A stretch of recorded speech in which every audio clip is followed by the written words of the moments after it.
they say some stories are too dangerous to tell. Some doors, once open, can never be closed. Tonight, you're not just a viewer, you're an accomplice. You're crossing the threshold into a chapter of American history that was meant to stay sealed forever. What really happened to the Ravencroft family? Why did the townsfolk lock their church and vow never to speak of it again?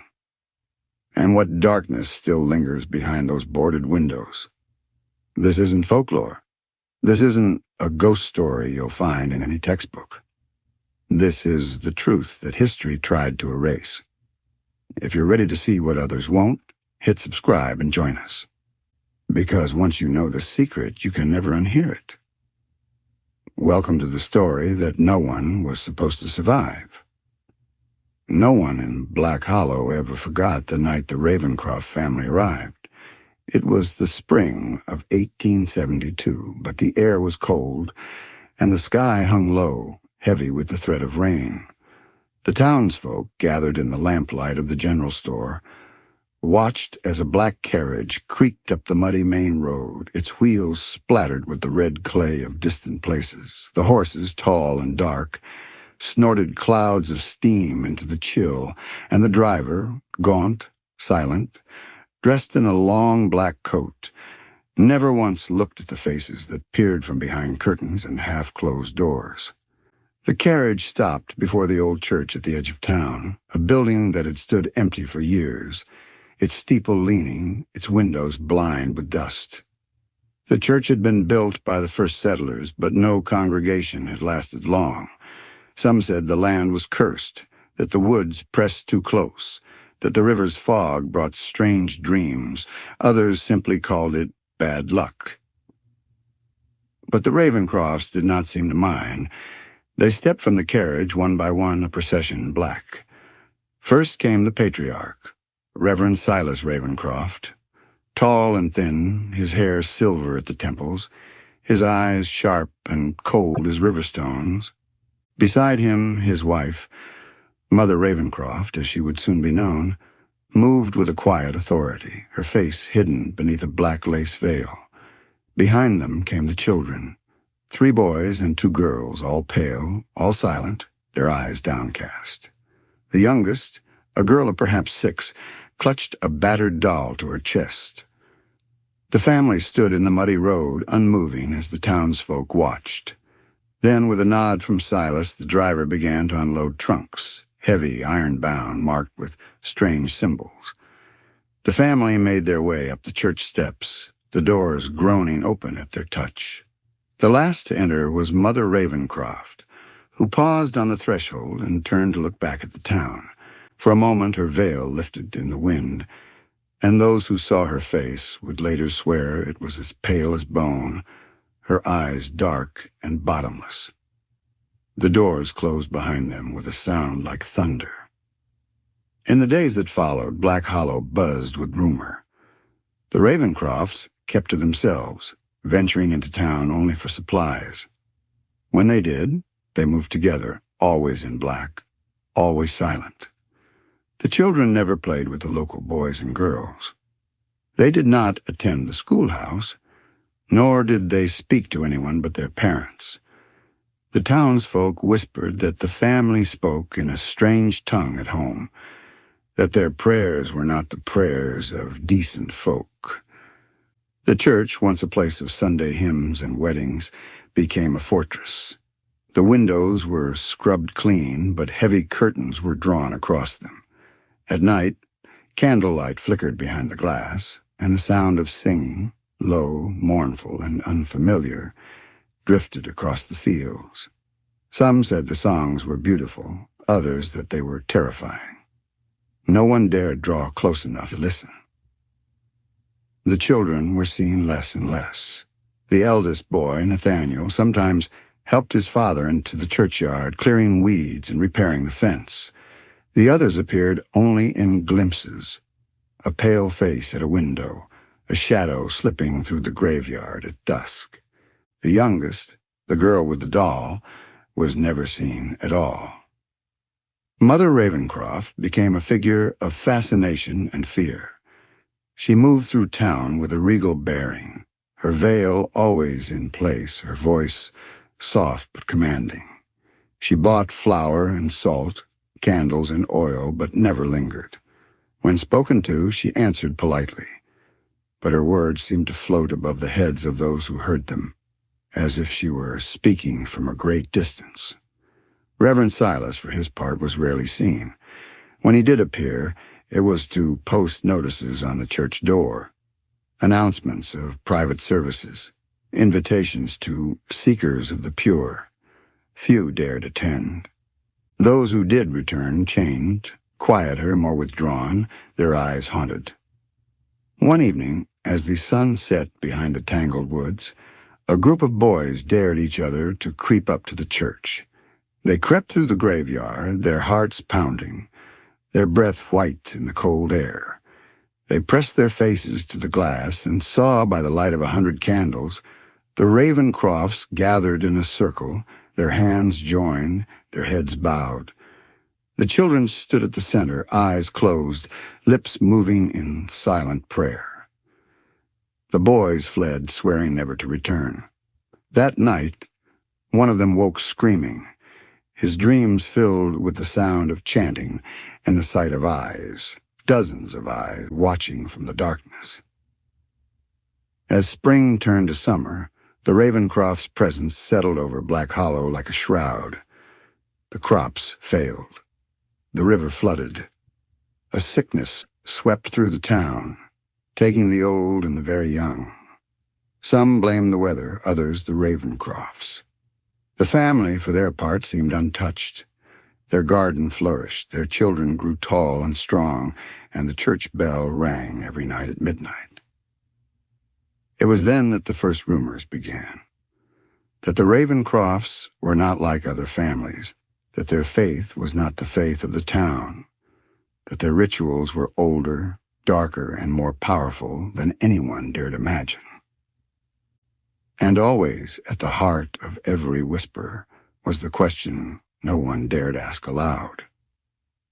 What did the Ravencrofts worship in that church behind those locked doors?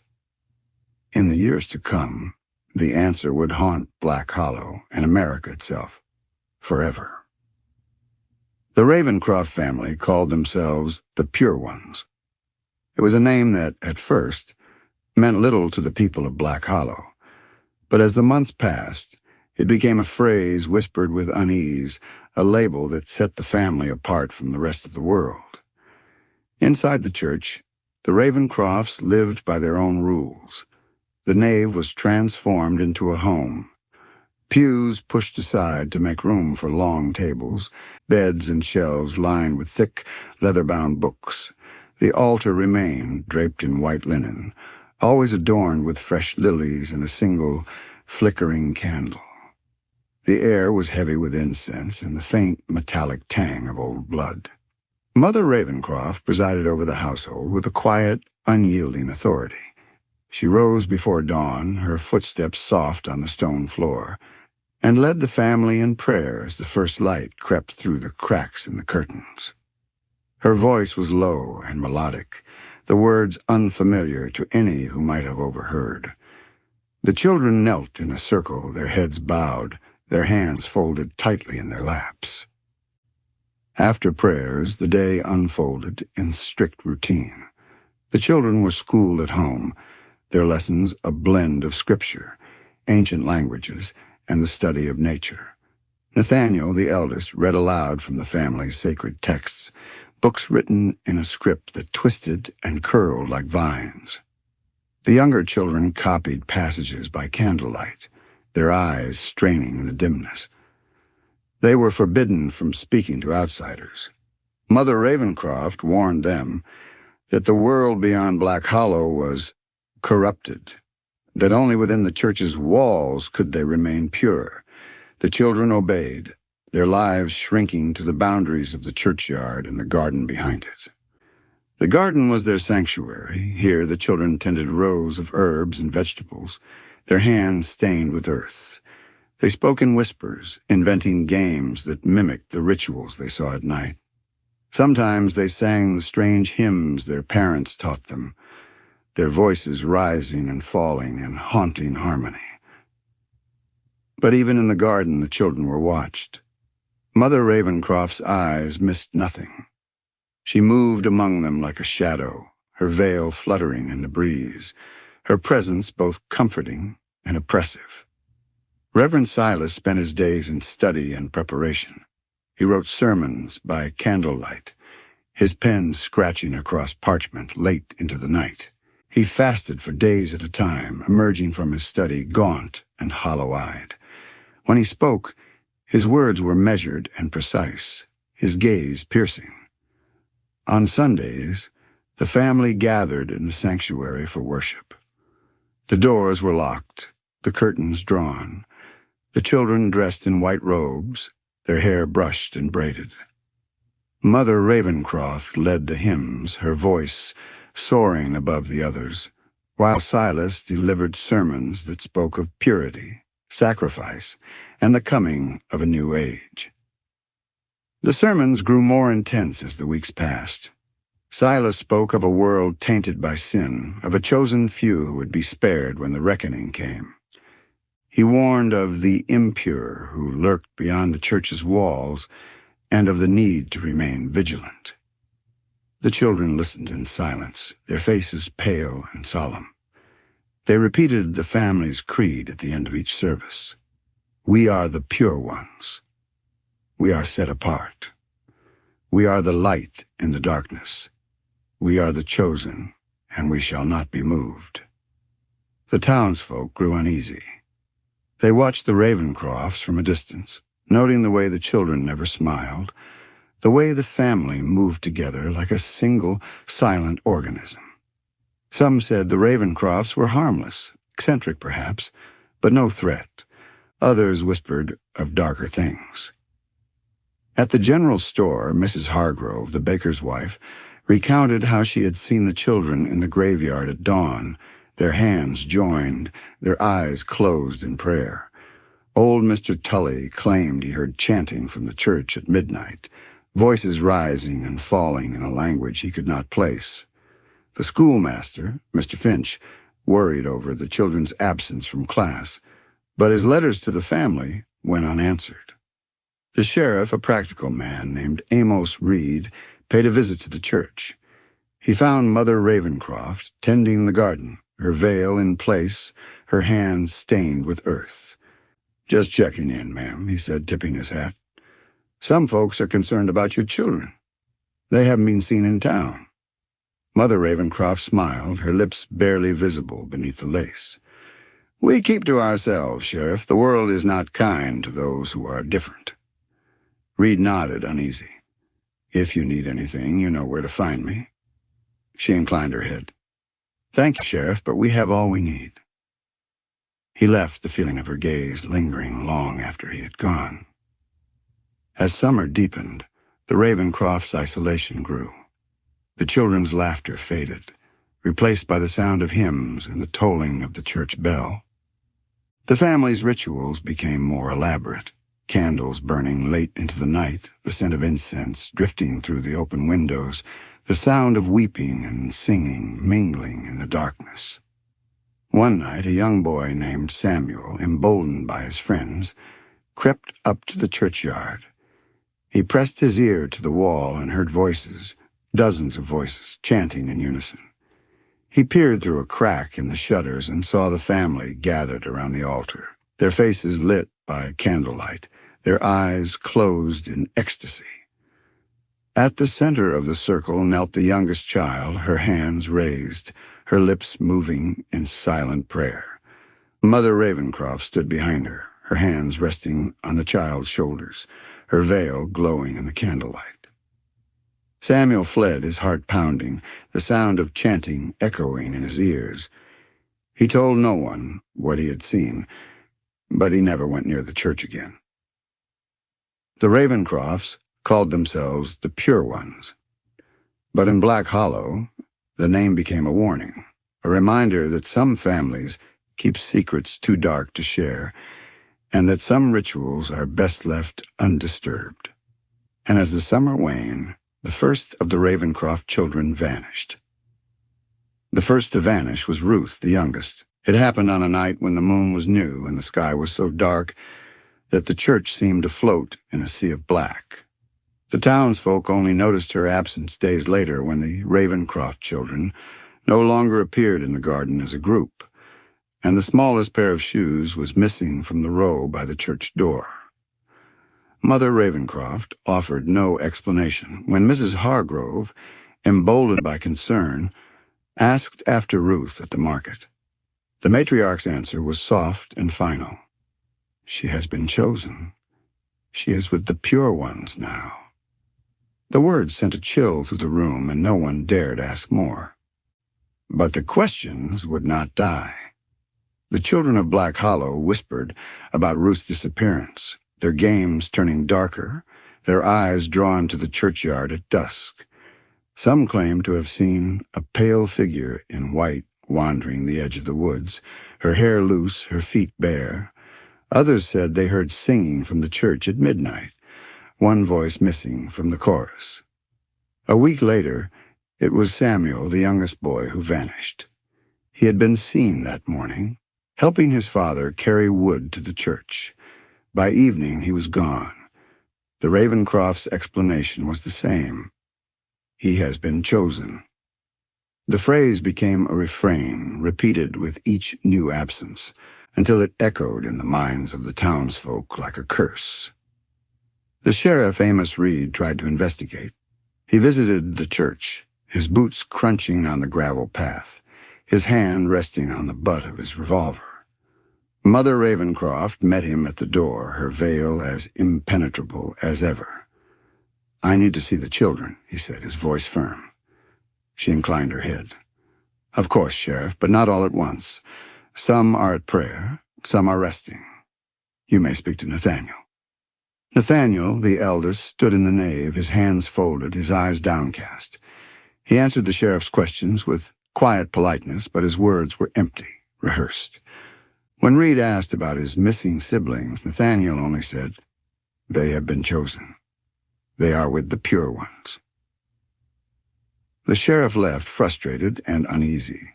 He wrote a report, but there was nothing to act on, no evidence, no crime, only the growing sense that something was terribly wrong. The town's fear grew with each passing week. The Ravencrofts' garden, once a place of laughter and play, was now silent. The church bell rang at odd hours, its mournful tolling drifting over the fields.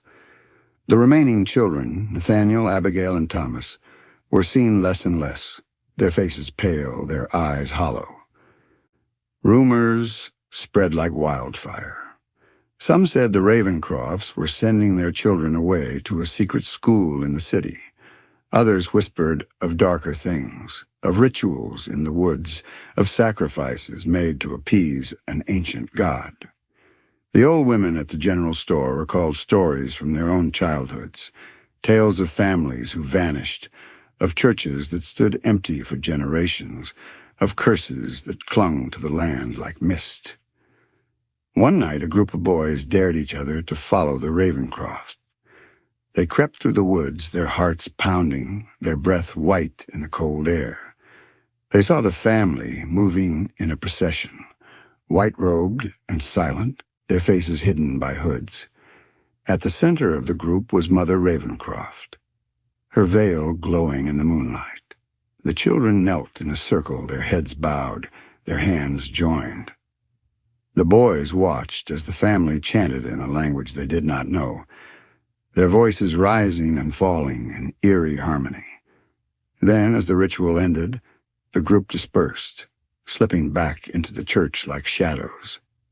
The boys fled, their courage spent, their dreams haunted by the memory of what they had seen.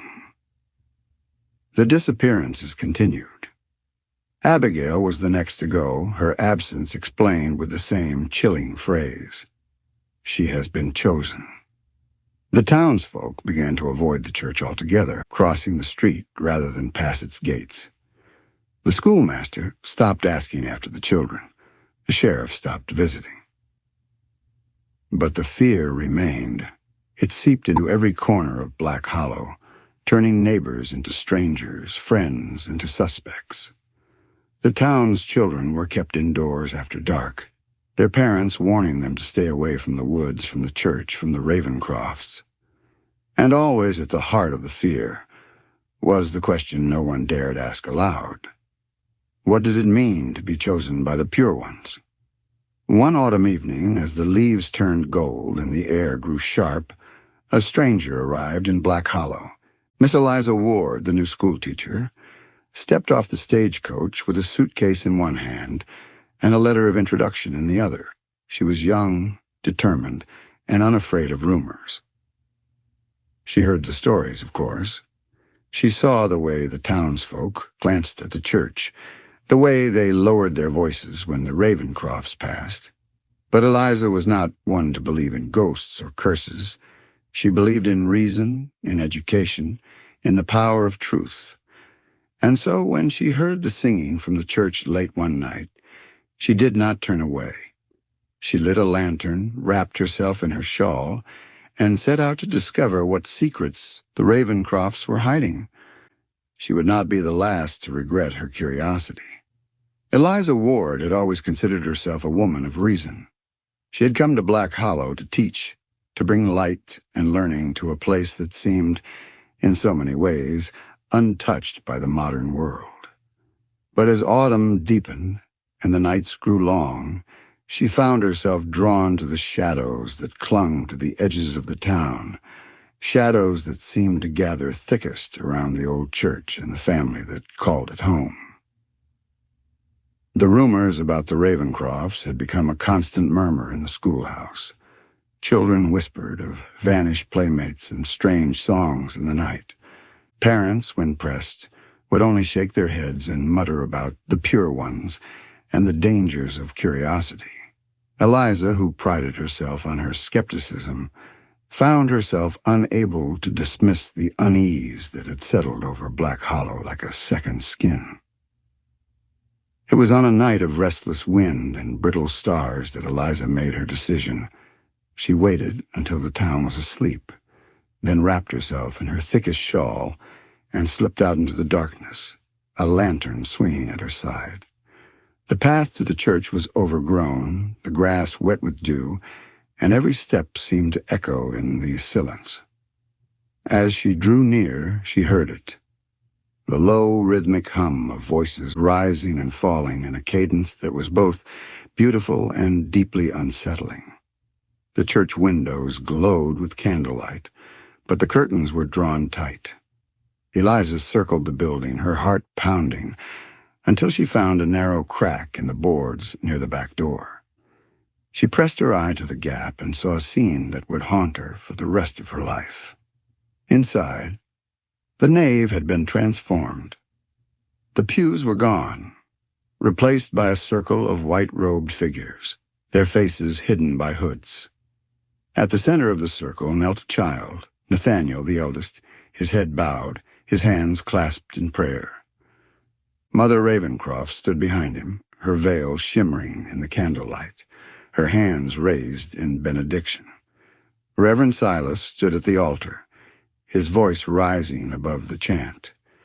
He spoke in a language Eliza did not recognize, the words twisting and curling in the air like smoke. The congregation responded in unison, their voices swelling to fill the church with a sound that was not quite music, not quite prayer. Eliza's breath caught in her throat as she watched. The ritual was unlike anything she had ever seen, solemn, ecstatic, and tinged with a sense of terrible purpose. The air inside the church seemed to shimmer, as if the very walls were vibrating with the force of the words. Suddenly the chanting stopped. Mother Ravencroft turned, her veiled face lifting toward the window. For a moment, Eliza felt the weight of that gaze, cold and knowing, pressing against her heart. She stumbled back, her lantern swinging wildly, and fled into the night, the sound of the forbidden sermon echoing in her ears. Eliza did not sleep that night.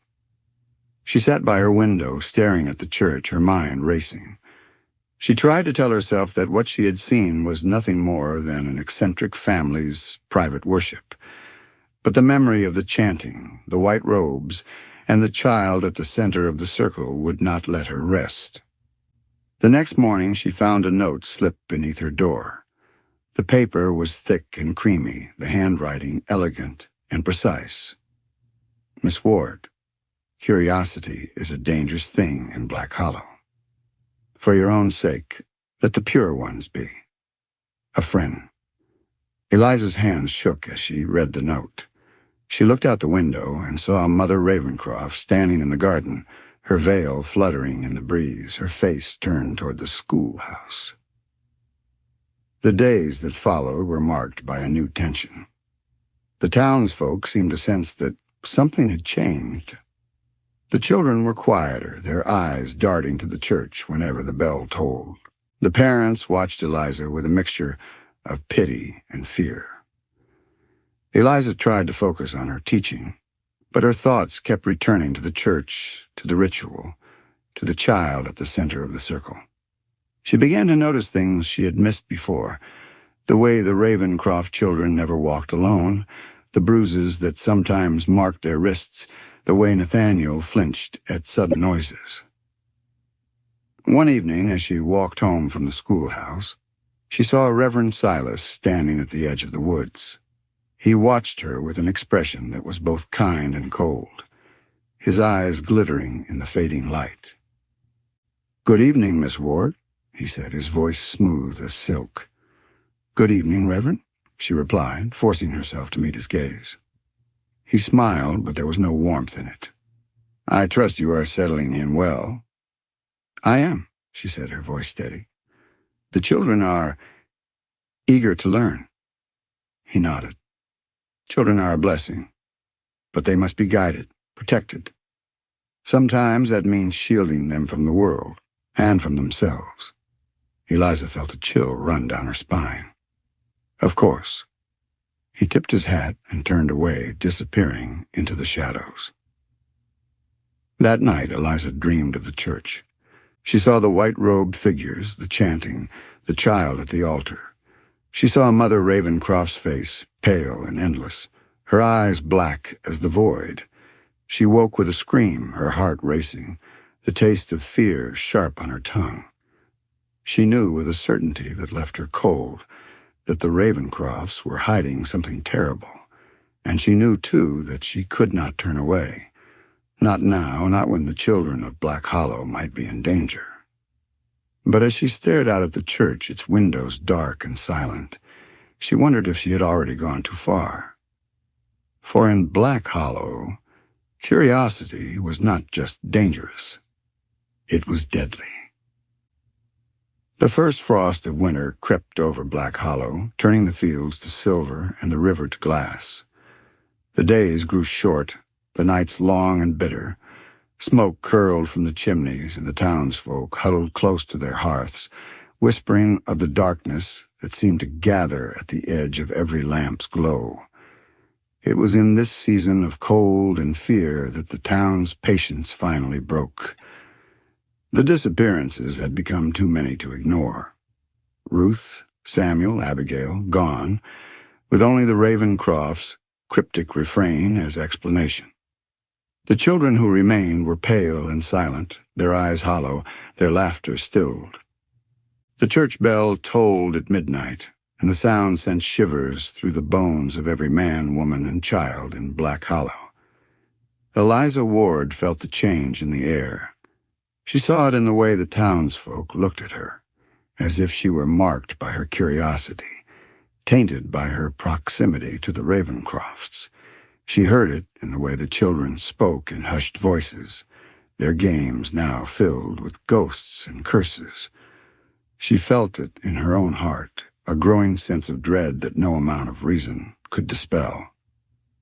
One morning, as the sun struggled to rise through a veil of fog, a crowd gathered in the square. The sheriff, Amos Reed, stood at the center, his face grim.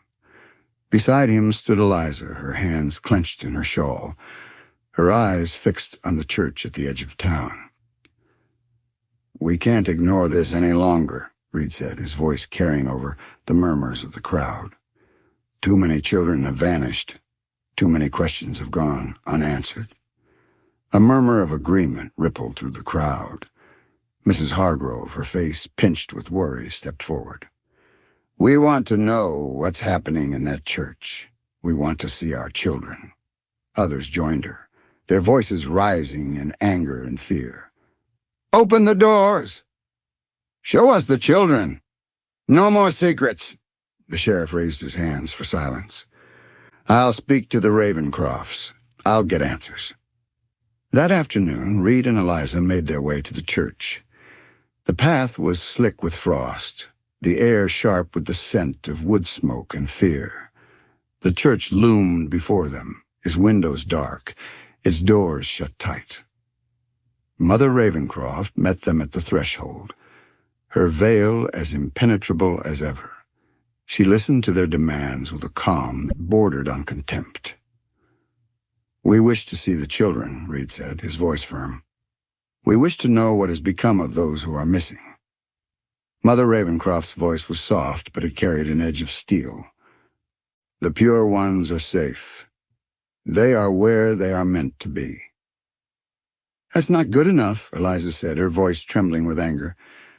We want to see them. All of them. Mother Ravencroft regarded her for a long moment, then stepped aside. You may enter, but you will find only what you bring with you. Inside, the church was colder than the world outside. The nave was empty, the altar bare. Nathaniel and Thomas stood at the far end, their faces expressionless, their eyes fixed on the floor. Where are the others? Reed demanded. Nathaniel's voice was flat. They have been chosen? Eliza moved to the altar, her heart pounding.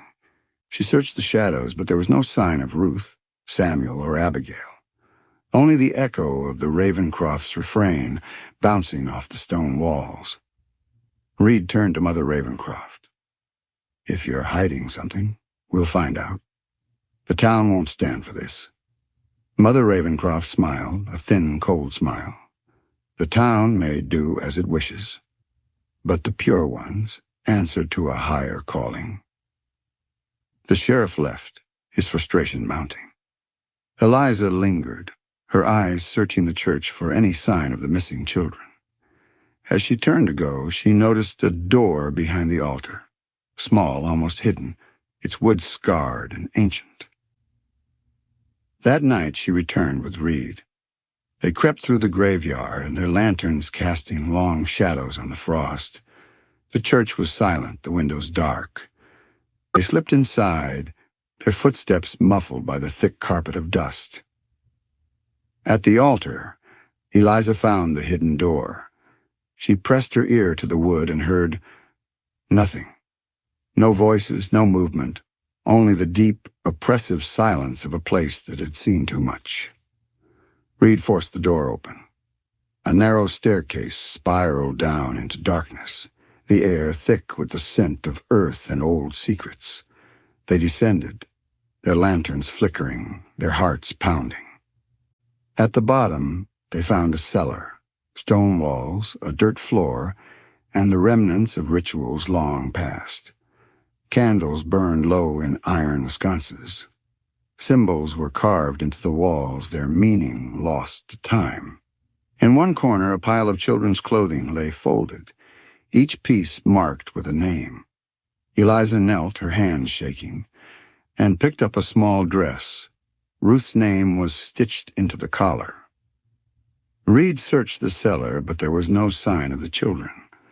Only the evidence of something terrible, something that had been hidden for too long. They returned to the surface, their faces pale, their eyes haunted. The next day, the town gathered again. Reed showed them what he had found. The anger of the crowd boiled over. A mob formed, torches and pitchforks in hand, and marched to the church.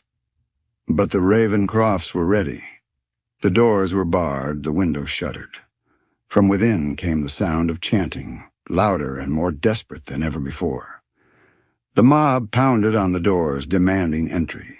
The church bell tolled, its sound wild and discordant. The chanting rose to a fever pitch, then stopped. For a moment there was only silence. Then a scream, high, thin, and inhuman, echoed from within the church. The doors did not open. The mob fell back, fear overtaking anger. The sheriff ordered the church surrounded, but no one dared enter. That night, the church stood silent, its secrets sealed behind stone and wood. And in Black Hollow, the fear grew deeper, darker, and more desperate than ever before. The first snow of winter dusted Black Hollow, muffling the world in a hush that made every sound seem louder, every shadow deeper. The church stood at the edge of town, its windows dark, its doors locked tight. But inside, the secrets of the Ravencrofts, pressed against the stone, restless and waiting. Eliza Ward could not sleep. The memory of the chanting, the white-robed figures, and the haunted eyes of the remaining children gnawed at her. She had seen the hidden door behind the altar, had felt the cold draft that whispered of something below. She knew with a certainty that left her trembling that the answers the town needed were buried in the darkness beneath the church. She found Sheriff Reed at the edge of the square, his breath steaming in the cold, his eyes red with worry. He listened as she spoke, his jaw clenched, his hands shoved deep in his coat pockets. "We have to go in," Eliza said, her voice low. "Tonight, before they can hide anything else." Reed hesitated, but the fear in his eyes was not for himself. "If we're caught—" "We won't be," Eliza said more bravely than she felt. "They're busy with their midnight rituals. It's our only chance." They waited until the town was asleep, then crept through the graveyard, their lanterns hooded, their footsteps muffled by the snow. The church loomed before them, silent and forbidding. Reed produced a ring of keys stolen from the sheriff's office, and after a tense moment, the lock gave way with a reluctant click. Inside, the air was colder than the night outside. The nave was empty, the altar bare. The only sound was the faint drip of water somewhere in the darkness. Eliza led the way to the hidden door behind the altar. She pressed her ear to the wood, listening. Nothing. Reed nodded, and together they forced the door open, the hinges shrieking in protest. A narrow staircase spiraled down into the earth, the stone steps slick with damp. The air grew thick and close, heavy with the scent of mold and something older, something metallic. Their lanterns cast long, trembling shadows on the walls, revealing symbols carved deep into the stone, circles' eyes, and twisted runes that seemed to writhe in the flickering light. At the bottom, the cellar opened into a low, vaulted chamber. The floor was packed earth, stained dark in places. Iron sconces lined the walls, some still holding the stubs of burned-down candles.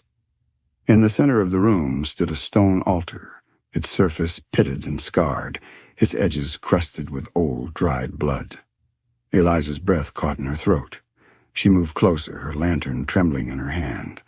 On the altar lay a book, its cover cracked and dark, bound in what looked like human skin. She reached for it, but Reed stopped her. "Careful," he whispered. "We don't know what's in there." She opened the book anyway, her fingers numb with fear. The pages were filled with dense, spidery script, the words twisting and curling in a language she could not read. But the illustrations were clear enough. Drawings of children kneeling before the altar, of robed figures raising knives, of a monstrous shape rising from a pit of darkness. Reed searched the chamber, his lantern sweeping over the walls. In one corner he found a pile of children's clothing, neatly folded, each piece marked with a name stitched in red thread. Ruth, Samuel, Abigail. Eliza's knees buckled. She pressed a hand to her mouth, fighting the urge to scream. There were other things, too. Bones, small and brittle, half buried in the earth. A silver locket, its chain broken. A doll's head, its eyes gouged out. Reed's face was gray with horror. "We have to get out of here. We have to tell the town." But as they turned to leave, a sound echoed up the stairs, a low, rhythmic chanting, growing louder, closer. The Ravencrofts were coming. Eliza snuffed her lantern, plunging them into darkness. She and Reed pressed themselves against the wall, barely daring to breathe. The chanting filled the cellar, the words twisting through the air like smoke. The door at the top of the stairs creaked open. Light spilled down, and the shadows of the Ravencrofts stretched long and thin across the stone. Mother Ravencroft's voice rang out clear and cold. "The pure ones are eternal. The sacrifice is never forgotten." Eliza and Reed held their breath as the family descended, their white robes glowing in the lantern light. The ritual began anew. Prayers, blood, the raising of hands to a god that had no name. They watched in horror as the Ravencrofts knelt at the altar, their voices rising in a crescendo of ecstasy and terror. The air grew thick, the shadows deeper, and for a moment, Eliza thought she saw something move in the darkness behind the altar, something vast and hungry, waiting to be fed. When the ritual ended, the family filed out, their faces serene, their eyes empty. The door closed, and the cellar was silent once more.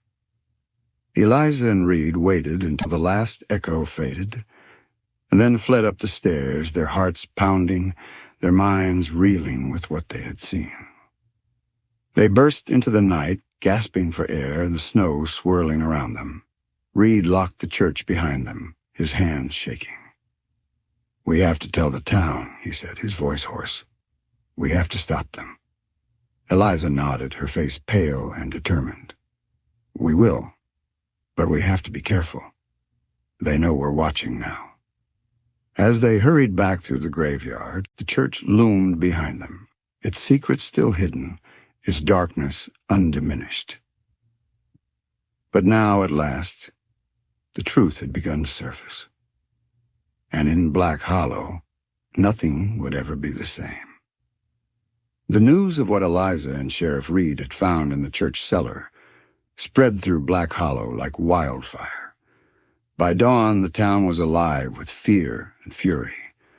Mothers clutched their children close. Fathers gathered in tight, angry knots, and the old men at the general store spoke in voices rough with dread. The evidence was undeniable. The children's clothing, the blood-stained altar, the book of rituals written in a language no one could name. The Ravencroft's secrets were no longer whispers. They were a scream echoing through every home. The sheriff called a meeting in the square. The townsfolk came armed with lanterns, axes, and hunting rifles. Eliza stood at Reed's side, her face pale but resolute. She told them what she had seen. The rituals, the chanting, the sacrifices. She told them about the book, the bones, the names stitched in red. She told them that the Ravencrofts were planning something final, something that could not be allowed to happen. "We have to stop them," she said, her voice trembling but clear. "Tonight, before it's too late." The crowd surged toward the church, a mob now, their fears sharpened into anger. The bell in the steeple began to toll, slow and heavy, as if warning the world of what was to come. Inside the church, the Ravencrofts prepared for their last sermon. The nave was filled with candlelight, the air thick with incense and the scent of lilies. The family stood in a circle, dressed in white robes, their faces calm, their eyes shining with a strange, feverish light. Mother Ravencroft moved among them, her veil lifted, her voice low and soothing. She anointed each child's forehead with oil, whispering words of comfort and promise. Reverend Silas stood at the altar, his hands raised, his eyes fixed on the heavens. "The time has come," he intoned, his voice echoing through the church. "The pure ones will be delivered. The impure will be left behind." The children knelt at the altar, their hands joined, their lips moving in silent prayer. The congregation, what remained of it, stood behind them, their faces hidden in shadow. Outside, the mob gathered at the church doors. Reed pounded on the wood, his voice hoarse with urgency. "Open up! In the name of the law, open these doors!" There was no answer. The chanting inside grew louder, rising to a fever pitch. The townsfolk pressed forward, their lanterns swinging, their weapons raised. With a crash, the doors gave way. The mob surged into the nave, their shouts echoing off the stone. But the Ravencrofts did not turn. They stood in their circle, their voices joined in a song that was not of this world. Eliza pushed through the crowd, her eyes fixed on the altar. She saw the children, their faces serene, their eyes closed. She saw Mother Ravencroft, her arms raised, her veil billowing like wings. She saw Reverend Silas, his face alight with ecstasy and terror. The air in the church grew thick, the candle flames bending and twisting. The chanting reached a crescendo, and for a moment, it seemed as if the very walls were trembling. Then, with a sound like the tearing of the earth, the ritual ended. The candles guttered out. The chanting stopped. The Ravencrofts stood frozen, their eyes wide, their mouths open in a silent scream. A wind swept through the church, cold and sharp, snuffing out every light. The mob fell silent, their anger swallowed by fear. When the lanterns were relit, the Ravencrofts were gone. The church was empty. The altar was bare. The book of rituals had vanished, the children's clothing and bones swept away as if by an unseen hand. Only the scent of lilies remained, heavy and cloying, lingering in the air. The townsfolk searched the church from cellar to steeple, but there was no sign of the family, no trace of the congregation. It was as if they had been swallowed by the darkness they had worshipped. Eliza stood at the altar, her heart pounding, her mind reeling. She felt the weight of eyes upon her, the eyes of the lost, the eyes of the damned. She knelt and whispered a prayer, not knowing to whom she prayed. Outside, the first snow began to fall, covering the town in a shroud of white. That night, Black Hollow was silent. The church stood empty, its doors hanging open, its secrets spent.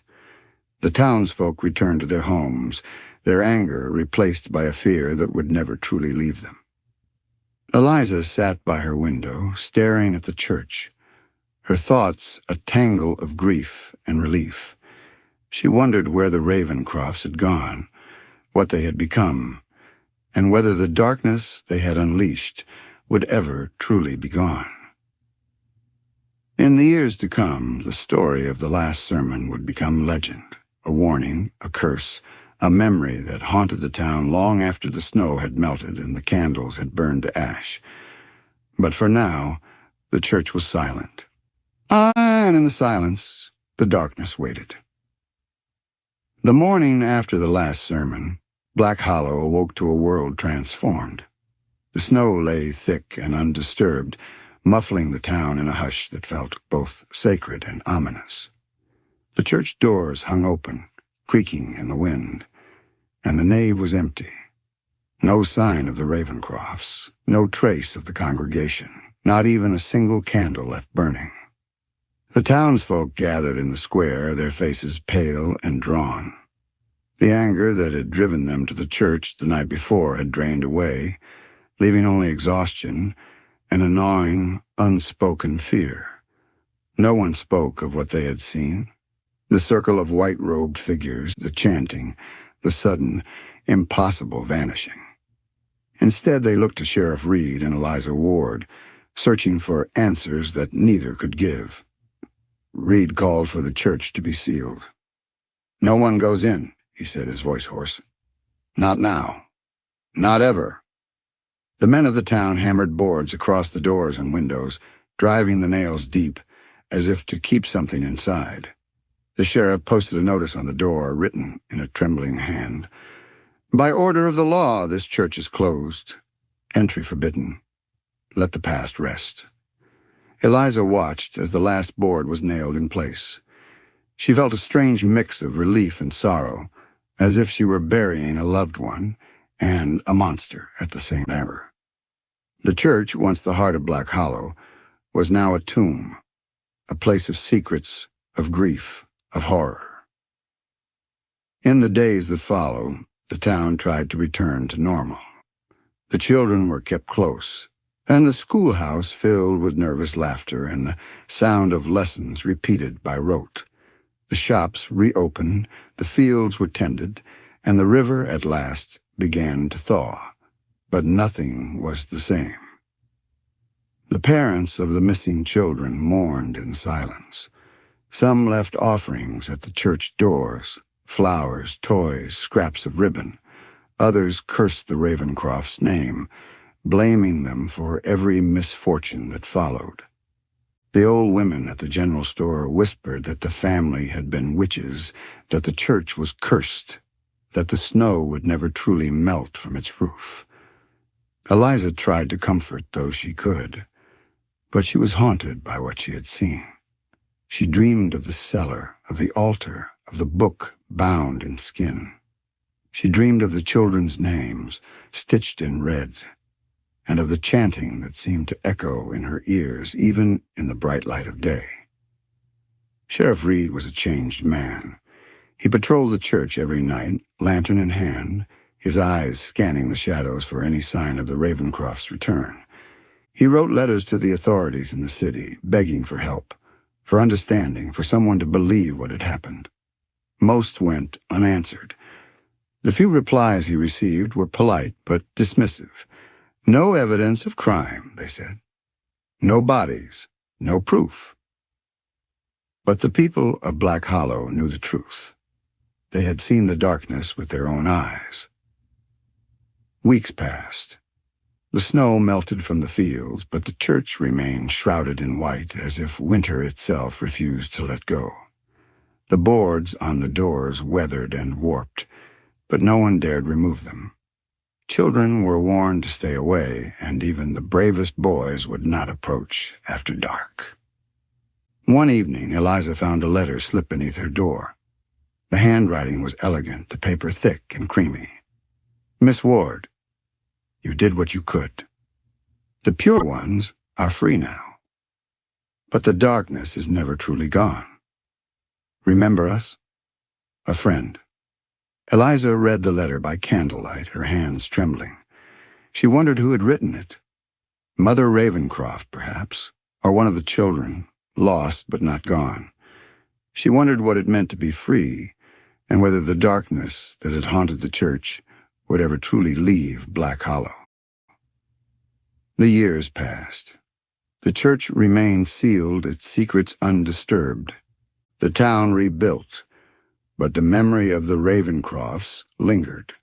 New families came and went, but the old ones remembered. They told their children to stay away from the church, to avoid the woods at night, to never, ever speak the name of the pure ones. Eliza grew older, her hair silvering, her eyes still sharp. She kept a diary, recording everything she had seen, everything she remembered. She left it with the town's schoolmaster, with instructions to open it only if the darkness ever returned. Sheriff Reed died in his sleep, his lantern still burning on the windowsill. The townsfolk buried him on the hill above the church, where he could keep watch forever. And so the church stood, silent and sealed, a monument to fear and to memory. On certain nights, when the wind was right, the townsfolk claimed they could hear singing from within, soft, wordless, and unbearably sad. But no one ever went inside. And in Black Hollow, the past was never truly buried. Years passed, but the shadow of the Ravencrofts never truly left Black Hollow. The church, sealed and silent, became the heart of every ghost story and every whispered warning, every nightmare that crept through the town's sleep. Children grew up and left, but the memory of what had happened, what might still be happening, remained. a stain that no amount of time could wash away. The first to notice the change were the children. They spoke of strange lights flickering behind the boarded windows, of voices singing lullabies in the dead of night. Some claimed to see pale faces peering from the cracks, eyes wide and pleading. Others dared each other to touch the church doors, to press their ears to the wood, and listen for the sound of chanting. Most ran away before they could hear anything at all. The parents, for their part, tried to ignore the stories. They told themselves that the past was past, that the Ravencrofts were gone, that the church was nothing more than an empty shell. But when a child went missing in the woods, or when a dog refused to go near the graveyard, the old fear returned, sharp and cold as the first frost. Eliza Ward, now an old woman, watched the town from her window. She saw the way the children played, always skirting the churchyard, never venturing too close. She heard the stories, the laughter that turned nervous at the mention of the pure ones. She kept her diary close, its pages filled with memories and warnings, and wondered if she had done enough. Sometimes, on sleepless nights, she would walk to the edge of the churchyard, her lantern swinging, her breath white in the air. She would stand before the sealed doors and listen. Most nights, there was only silence. But sometimes, just sometimes, she heard the faintest echo of singing, soft, wordless, unbearably sad. She would whisper a prayer, not knowing to whom she prayed, and return home, her heart heavy with the knowledge that the darkness was never truly gone. The town changed, as all towns do. New families arrived, drawn by the promise of cheap land and quiet streets. They heard the stories, of course, but dismissed them as superstition. The church was just an old building, they said, a relic of a more fearful time. But the old families remembered. They kept their children close, warned them to stay away from the woods, to never speak the name of the Ravencrofts. They left offering at the church doors, flowers, coins, scraps of ribbon, hoping to appease whatever lingered within. On certain nights, when the wind was right, the singing would return. It drifted through the town, weaving between the houses, slipping through cracks and keyholes. It was a lullaby and a warning, a memory and a curse. One autumn, a group of teenagers dared each other to break into the church. They pried loose a board, slipped inside, and found the nave thick with dust and silence.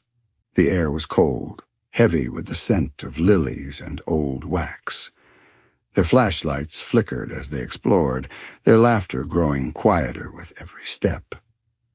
In the cellar they found the altar, the iron sconces, the symbols carved into the stone. They found the book, its pages brittle and dark, its words unreadable. They found the names, stitched in red, and the bones, small and white, half buried in the earth.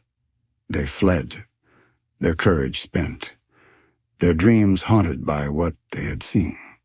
They told no one, but the story spread, growing with every telling. The church was sealed again, the boards nailed tighter, the warnings repeated with new urgency. Eliza died one winter night, her diary clutched in her hands. The schoolmaster found her the next morning, her face peaceful, her eyes closed. He read her diary, wept for what she had endured, and placed it in the town archives, where it would wait for someone brave or foolish enough to read it. The church remained, its secrets undisturbed, its darkness undiminished. The singing continued, sometimes soft, sometimes wild, always just beyond the edge of hearing. And in Black Hollow, the past was never truly buried. Some say the Ravencrofts are gone, their souls at rest. Others say they wait, patient and watchful, for the day when the pure ones will rise again. But all agree on one thing. On certain nights, when the wind is right and the moon is new, the darkness stirs in Black Hollow. and the church remembers. The church at the edge of Black Hollow still stands, its steeple crooked against the sky, its doors chained and sealed by law. The paint has long since peeled from its walls, and the windows are clouded with dust. But the building endures, a monument to secrets, to fear, and to the darkness that once ruled this quiet corner of America. Most in the town do not speak of the Ravencrofts now. The old families have moved away, and the new ones know only rumors, that the church is haunted, that children once vanished, that a family called the Pure Ones worshipped something best left unnamed. The truth, like the fog that rolls in from the river, is thick and shifting, impossible to grasp. But some are drawn to the story, unable to let it rest. It is autumn again, more than a century since the last sermon echoed through the Ravencroft church. The leaves burn gold and red on the trees, and the air is sharp with the promise of winter. A young woman named Harper Lane arrives in Black Hollow, her car packed with notebooks, cameras, and a restless curiosity. She is a podcaster, a seeker of lost stories, and she has come to find the truth behind the legend of the Pure Ones. Harper rents a room above the old general store. The proprietor, Mrs. Bell, is wary at first, but curiosity wins out. Over tea, she tells Harper what little she knows, that the church has been locked since her grandmother's time, that no one who enters stays long, that the woods are still said to be haunted by the voices of lost children. Harper spends her days in the town archives, poring over yellowed newspapers and brittle court records. She finds the names, Ruth, Samuel, Abigail, Nathaniel, Thomas, listed as missing, presumed dead. She finds the sheriff's reports, the frantic letters from Eliza Ward, the testimony of townsfolk who saw white-robed figures in the night. She finds the order signed by a judge to seal the church until such time as the truth may be safely known. At night, Harper walks the perimeter of the church, her recorder in hand. She listens to the wind, to the creak of the old sign, to the silence that seems to press against the walls. Sometimes she thinks she hears singing, faint, wordless, drifting from the locked doors. Once she sees a flicker of candlelight in the window, but when she draws closer, there is nothing but darkness. The story comes together in fragments. She interviews the descendants of the townsfolk, some eager to talk, others afraid. She finds Eliza Ward's diary in a box of forgotten books, her handwriting neat and desperate. I saw them in the cellar. I saw the altar, the names carved in stone. I saw the children kneel, and I saw what rose from the darkness when the chanting stopped. I will never forget. I will never forgive myself for not saving them. Harper records her findings, her voice steady but haunted. She tells of the Ravencrofts' arrival, their rituals, the vanishing children, the night the town turned on the family and found only blood and silence. She tells of the church, sealed by law, and the fear that lingers still. But the story refuses to end. On her last night in Black Hollow, Harper dreams of the church. She walks the aisle, her footsteps echoing on the stone. The pews are filled with white-robed figures, their faces hidden. At the altar stands Mother Ravencroft, her veil lifted, her eyes black and endless. "You wanted the truth," the woman whispers. "But some truths are not meant for the living." Harper wakes with a start, her heart pounding, the taste of fear sharp on her tongue. She packs her things and leaves before dawn, the church receding in her rearview mirror, its secrets intact. The podcast airs a month later. It is an instant sensation, downloaded by thousands, discussed in forums, dissected by skeptics and believers alike. Some call it a masterpiece of investigative journalism. Others say it is nothing but a ghost story. But in Black Hollow, the church remains sealed. The townsfolk still cross themselves when they pass, and on certain nights, when the wind is right, the sound of singing drifts from the locked doors, a lullaby for the lost, a warning for the curious. The horror of the Ravencrofts is forgotten by most, but for those who listen closely, who dare to look beyond the veil, the darkness is never truly gone. And somewhere, deep beneath the church, the pure ones wait.